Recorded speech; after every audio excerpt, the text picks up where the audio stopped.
and he's talking to my friend Rita Cosby, I believe WABC Radio, right? Yep, there you go.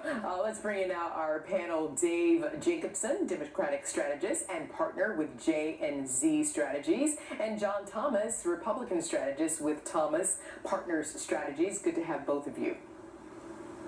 Thanks for having us. Okay, John, I'll start with you on this. I mean, does this put more or less pressure on Mr. Trump to release his tax returns?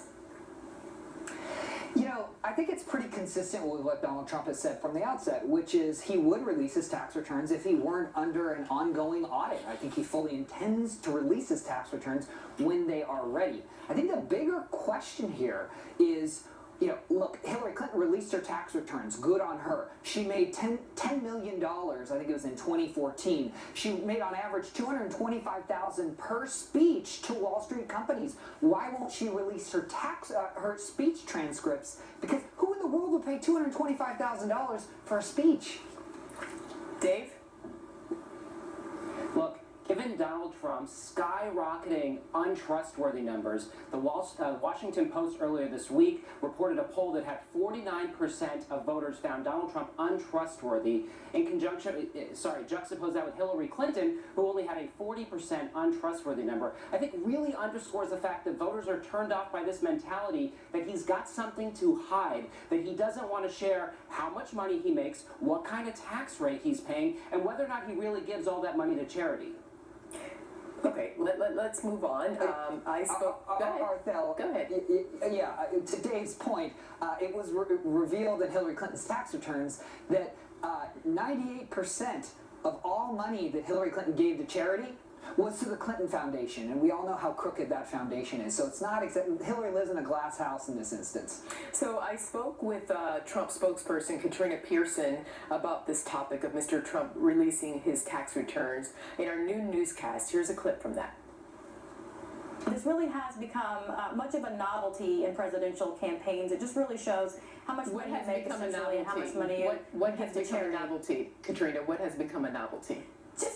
Just simply releasing tax returns, because it's been going on since the 1970s. It's now a tradition, not a novelty. The voters want to know, and especially with Mr. Trump. It's a novelty tradition. So, John, I mean, you know, does Katrina Pearson have a point? This is a novelty, and perhaps it's not as important as everybody's making it out to be, even though it's been a tradition since the 70s?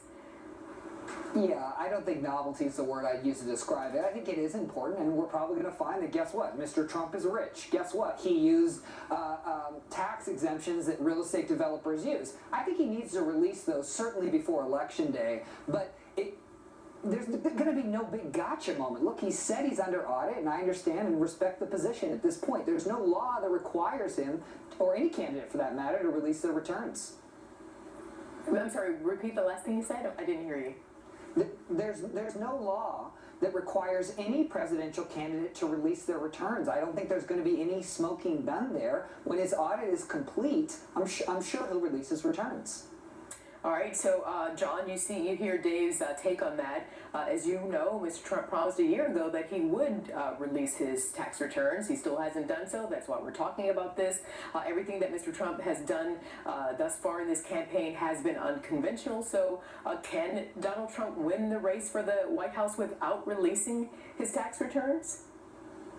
Well, what he's doing right now isn't working. I started out asking. Right, the reality is, yeah, right. Right now, the challenge that Donald Trump has is he's losing in 11 of the 12 battleground states. 6 of those states, he's losing by double digits. So if the election were held today or tomorrow, Donald Trump would lose the race. Hillary Clinton would far surpass the 270 electoral college vote threshold that she needs to become the 45th commander-in-chief. And so I think that's the challenge, is what he's doing right now clearly isn't working. His untrustworthy numbers are skyrocketing. Voters are increasingly being turned off by the outrageous, salacious comments that he's made, whether it's the Second Amendment's, folks basically saying, indicating that Hillary Clinton perhaps should be assassinated, going after the Khan family, going after Judge Curiel. These strategies are not working, and they're leading to Donald Trump sort of taking a nosedive in the polls. John, let me give you the last word, please. Go ahead. Dave's right. Trump needs to get back on message, obviously talking about the economy, but focusing on, look, Hillary Clinton lives in a glass house, like I've said.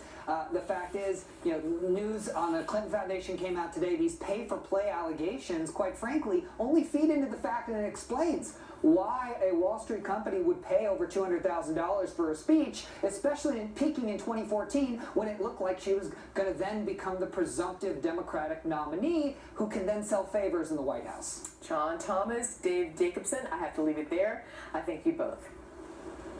Many thanks. Although sadly there is no let-up in Syria's